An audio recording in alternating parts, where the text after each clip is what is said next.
अस्सलाम वालेकुम जी।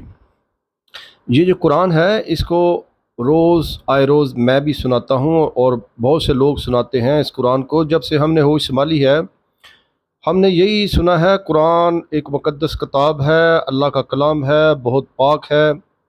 इसकी तौहीन पे पाकिस्तान में सज़ाए मौत होती है। देखें कि इस किताब में है क्या, जिसे हम पाक कहते हैं, जिसे मुक़द्दस कहते हैं, जिसे अतहर कहते हैं, जिसे अल्लाह का कलाम कहते हैं, उसकी फ़िज़िकली अगर कोई तौहीन करता है या कोई ऐसे कलमात बोलता है, ऐसे सेंटेंस बोलता है, ऐसे अल्फाज बोलता है जिसको हम ये समझते हैं कि ये तौहीन है, तो उस पे ताज़रात पाकिस्तान की दफ़ात के तहत मुकदमा दर्ज होता है और फिर अगर वो जुर्म साबित हो जाता है तो उसे सज़ाए मौत तक भी होती है।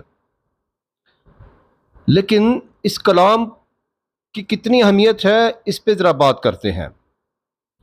मेरा और आपका बच्चा जब सुबह स्कूल जाता है और हम उसको ये सोचते हैं कि अगर ये स्कूल आज ना गया या इसने होमवर्क ना किया तो हम सोचते हैं कि हम बर्बाद हो जाएंगे और ये बच्चा भी बर्बाद हो जाएगा।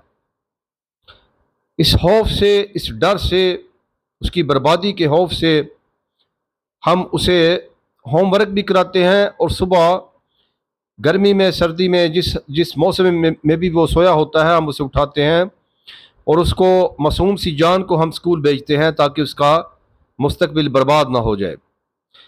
लेकिन इस किताब को तो हमने उसे कभी पढ़ने को नहीं कहा। आप दुनिया में किसी भी किताब की तौहीन कर लें, उसको फाड़ दें, कभी किसी को सजाए मौत नहीं होती। लेकिन माज़अल्लाह अगर कुरान को कोई फाड़ता है तो उस पर सजाए मौत होती है, उस पर तौहीन लगती है। एक तरफ इतनी शदीद सख्त सज़ा इसकी तौहीन पे, और एक तरफ वही इंसान जो सज़ा देता है या जो मुद्दई है, वो इस कलाम की इतनी इज़्ज़त करते हैं कि सुबह अपना बच्चा जब स्कूल जाता है वो इसे नहीं पढ़ता, स्कूल से आके भी नहीं पढ़ता, हफ्ता गुजर जाता है, महीनों गुजर जाते हैं, इसको नहीं पढ़ते तो कोई दुख नहीं होता, कोई तकलीफ नहीं होती, कुछ नहीं इंसान सोचता इसके बारे में। बल्कि इंसान जिसके पास दो कौड़ियाँ उसे खुदा ने दे रखी हैं, वो ये कहता है कि मुझे कुरान वो सुनाए जो मेरे लेवल का आदमी है। अशराफिया और अफसरान ने उलमाए सू भर्ती कर रखे हैं जो कुरान की ऐसी आयात साहिबान को नहीं सुनाते कि इनसे साहब का मिजाज कहीं बिगड़ ना जाए और मुझे वो नौकरी से निकाल ना दें। देखें, अहले मक्का, कुरैश और कफ़ार का भी यही मौक़िफ़ था कि हम कुरान किसी ऐसे इंसान से लेंगे जो बहुत अमीर हो, जिसके पास पैसा, जिसके पास ताकत, जिसके पास सरदारी हमसे बड़ी हो या कम अज़ कम हमारे लेवल की हो। अल्लाह ताला के हबीब मुकर्रम ख़ातमुन नबीयीन सल्लल्लाहु अलैहि वसल्लम, उनकी ज़ात अक़दस अल्लाह ताला के बाद है। अल्लाह ताला कुरान में फरमाते हैं, ए मेरे हबीब सल्लल्लाहु अलैहि वसल्लम, अगर हम चाहें तो आपको वो कुछ यहाँ पर बना कर दे दें, ऐसे महल दे दें, वो आपको सोने की तश्तरियाँ दे दें, आपको वो कुछ अता कर दें जो इनके वहमो गुमान में भी नहीं। अल्लाह के हबीब सल्लल्लाहु अलैहि वसल्लम को एक तरफ कायनात के ख़जानों की चाबियाँ सौंपी गईं, तो अल्लाह के हबीब सल्लल्लाहु अलैहि वसल्लम ने अपनी उम्मत की खातिर फ़कीरी वाली जो नबूवत है, वो अल्लाह के हबीब सल्लल्लाहु अलैहि वसल्लम ने उसको ऑप्ट किया, उसको उसको चूज़ किया, उसको मुंतखब किया। हम इस कुरान, हम कहते हैं हमें वो कलाम पढ़ना है जिसको पढ़ के तो हमारी हमारी दुनिया बन जाए, हमें कुछ मिल जाए, हमारी बिगड़ियाँ बन जाएं। देखें कुरान की सूरा अर्राद, रात का मतलब है बिजली। ये वो बिजली है जो बादल जब गरजते हैं तो जो बिजली निकलती है उसको अर्राद कहते हैं। इसकी आयत नंबर 31 है। अल्लाह ताला फरमाते हैं कि अगर कोई कुरान ऐसा होता कि जिसकी तासीर से पहाड़ चल पड़ते, या ज़मीन फट जाती, या मुर्दों से कलाम कर सकते, तो यही कुरान इन औसाफ से मुतसिफ होता। اللہ تعالیٰ اس کلام کی پاور بتا رہے ہیں جو اس کی ہڈن پاور ہے. اس کی وہ پاور ہے کہ اس سے پہاڑ پھٹ جائیں، پہاڑ چل پڑے، زمین پھٹ جائے. آپ نے اپنا، میں نے اور آپ نے اپنا اگر کوئی مردہ دفنایا ہے، ہم اس سے اگر بات کرنا چاہتے ہیں تو اس کے کوڈ ورڈز بھی انہی آیات میں ہیں.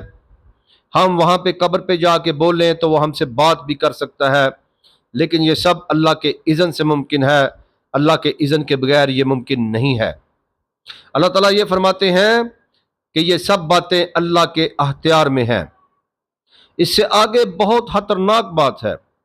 ہر انسان جو اللہ تعالیٰ کا منکر ہے، چاہے وہ مسلمان ہے یا چاہے وہ کافر ہے، وہ ایلیٹ کلاس سے ہے، وہ اشرافیہ سے ہے، وہ غربا سے ہے، وہ اللہ تعالیٰ سے، اللہ کے سجدے سے انکار کیے ہوئے ہے اس غرور میں کہ میں اللہ کو سجدہ نہیں کرتا. اپنے من ہی من میں وہ کہتا ہے میں نہیں کرتا، بس میری مرضی میں نہیں کرتا جی. تو اللہ تعالیٰ نے ایک بڑی خطرناک ان لوگوں کو وعید دی ہے اور مومنین کو بشارت دی ہے.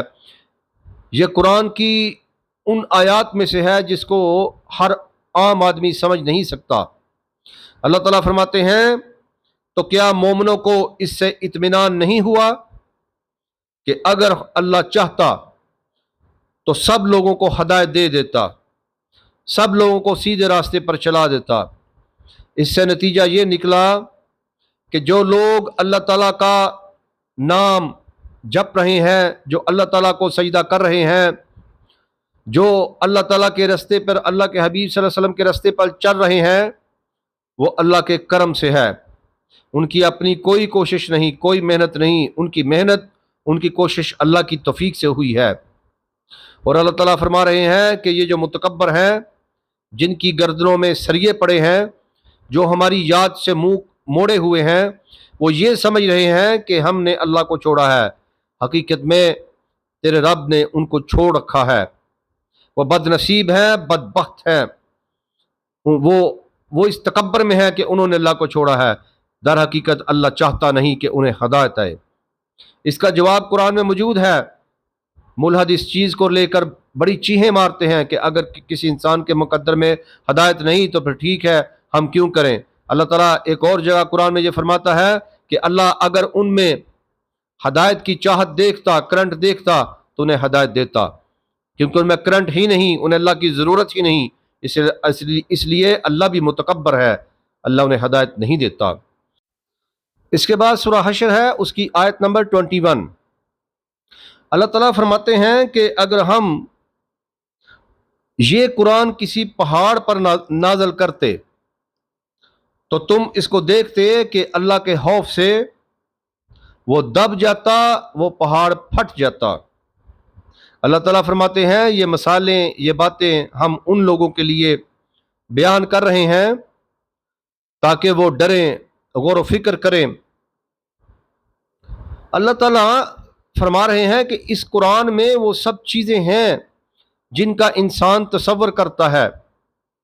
انسان جادو کے گندے کلمات سیکھتا ہے، انسان میجک سیکھتا ہے. اصل ہر چیز کے پیچھے مقصد یہ ہے کہ وہ اپنی دنیا جو ہے وہ حاصل کرے، وہ اپنی دنیا کے فوائد حاصل کرے. اللہ تعالیٰ فرماتے ہیں کہ اس قرآن کے اندر وہ کچھ ہے کہ تم سوچ بھی نہیں سکتے. بس ہمارے اذن سے ہو رہا ہے. اس قرآن میں سب کچھ ہے. اس قرآن کو ہمیں پڑھنا چاہیے.